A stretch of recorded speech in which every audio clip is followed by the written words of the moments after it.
Hello students, I am Rakesh Chauhan working as PGT Physics in Suraj Group of Schools. I welcome you all in the e-learning classes of physics. Today in this video we are going to start a new topic, that is combination of resistances. So in our last video we have discussed about what is resistance, what is Ohm's law, and what are the various factors on which the resistance of a wire actually depends. So all that we have discussed in our previous video, and in this video we are going to discuss that how the resistances can be connected to each other. So there are two combinations of resistances. First is series combination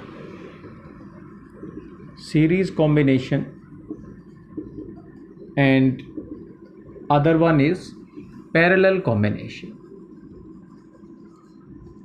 So we will discuss one by one both these combinations. In series combination, the resistances are connected one after another like this. So this type of combination is known as series combination. Suppose this is R1, this is R2, and this is R2. So these are the terminals of these resistances. So one after another, if they are connected, then the combination is said to be series combination. While in parallel combination, suppose these three resistances are there and we want to connect them in parallel, then what we have to do, we have to join the first terminal commonly at some point, suppose here, and the other terminal of these resistances commonly at some other point. So if we have joined these resistances like this or in this fashion, then we will say the combination is parallel combination. So these are the two types of combination of resistances. Now let us have the detailed discussion of first series combination and thereafter parallel combination. So far as series combination is concerned, we connect the resistances given one after another. So suppose we have been provided these three resistances, these R1, R2 and R3 are the three resistances which have been given, and we have connected these resistances in series.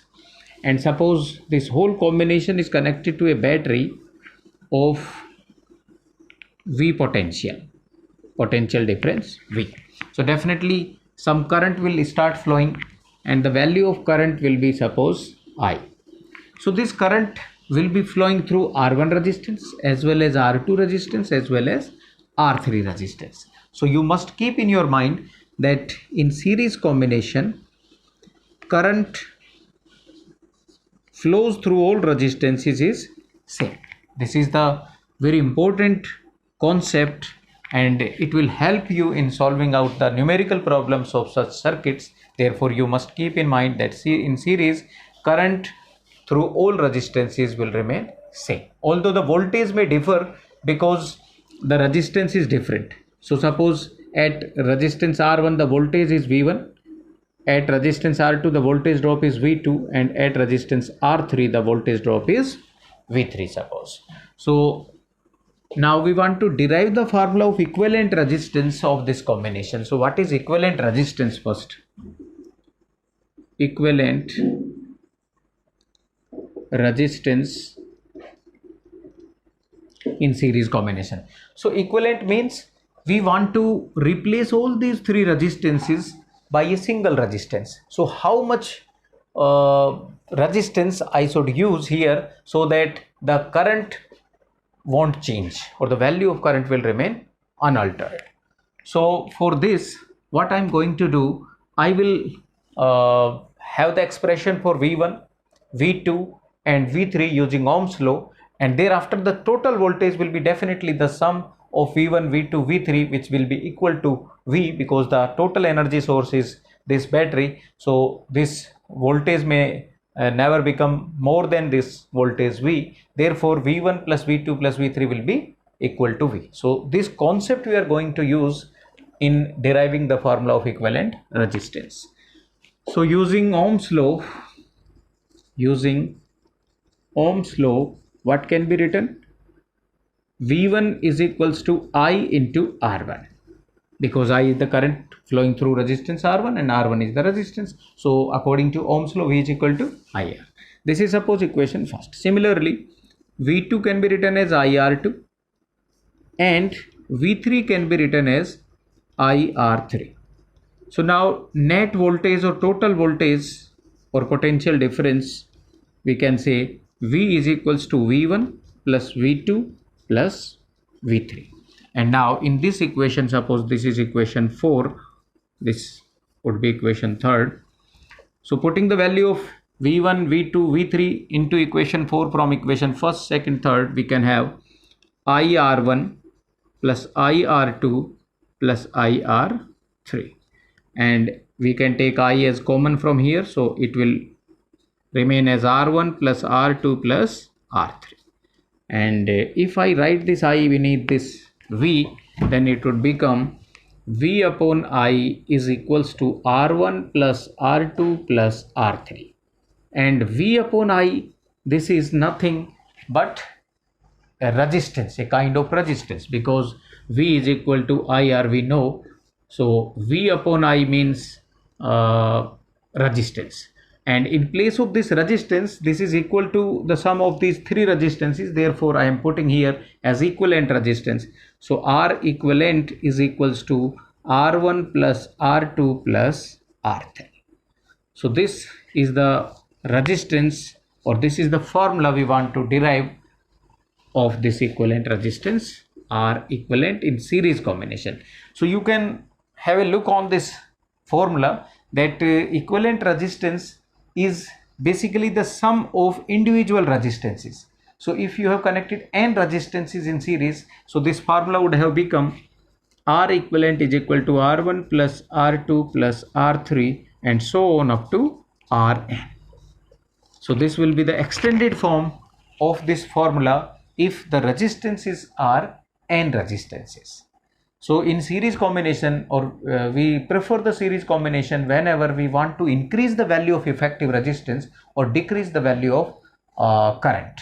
Here also we can find out the total current. So what will be the total current flowing through this circuit? So you will say total voltage divided by equivalent resistance. And in place of equivalent resistance, we can put the value of this equivalent resistance, which is equation 5th. And this is equation 6. So using this formula, we can find out the value of current flowing through this circuit. Now let us have the look on parallel combination of these resistances. You can note it down.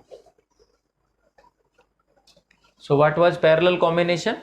In parallel combination, what we were doing,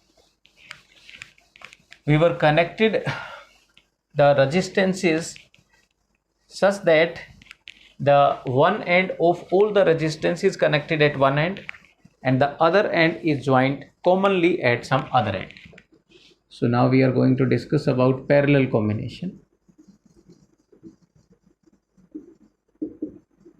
Parallel combination of resistances, and suppose these three resistances have been given R1, R2 and R3.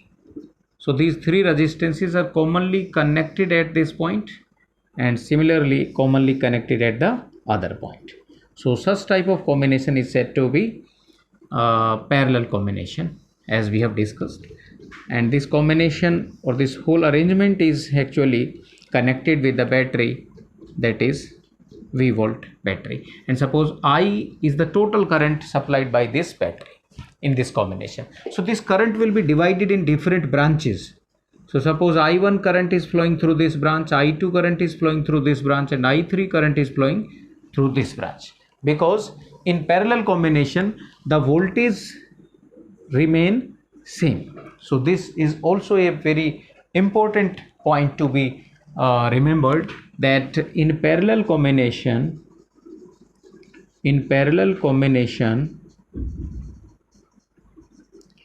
voltage across all the resistance remains the same, and since the voltage is same, resistance is different, therefore current will be different using Ohm's law. We can say I is equal to V upon R. So once again we want to derive the formula of equivalent resistance, and you all know that equivalent resistance is the resistance which may replace all these resistances so that the value of current may not alter. So equivalent resistance here in this case I have denoted as R equivalent. So using Ohm's law, once again using Ohm's law, what is Ohm's law? V is equals to IR. So V is equals to IR, but we want to find out the value of I, so I is equal to V upon R. But for first resistance I can write down similarly I1 is equals to V upon R1. This is equation first. I2 is equals to V upon R2. This is equation second. And I3, the value of current through resistance R3 will be V upon R3, because voltage through all the resistances is same. Now the total current supplied by the battery, total current supplied by the battery I is equals to I1 plus I2 plus I3, and this is suppose equation 4. Now putting the value of I1, I2, I3 into equation 4, from equation first, second, third we can have I1 as V upon R1, I2 as V upon R2, and I3 as V upon R3. Now you can take V as common from here, so it would become 1 upon R1 plus 1 upon R2 plus 1 upon R3, and this is nothing but I. So if I write this V under this I, so it will become I upon V 1 upon R1 plus 1 upon R2 plus 1 upon R3, and I upon V is nothing but 1 upon R equivalent. So this is 1 upon R1 plus 1 upon R2 plus 1 upon R3. So this is the formula of equivalent resistances in case of parallel combination, and you can see here that the reciprocal of equivalent resistance in parallel combination is equal to the sum of reciprocal of individual resistances. So here we use the parallel combination whenever we have to make the value of resistance lower, we can say. In series the resistances or equivalent resistances was far more than the individual resistances. Here when you put the value, numerical value here, you will find that the equivalent resistance is somewhat lower than the least resistance. So this is where, or this is how we can identify that where we have to use parallel combination and where we have to use series combination. In case of n resistances, this formula would become 1 upon R equivalent is equal to 1 upon R1 plus 1 upon R2 plus 1 upon R3 and so on up to 1 upon Rn. So this is all about the combinations of resistances. In our next video, we will try to solve some numerical problems so that this topic might be clear to you. Thank you very much for watching the video.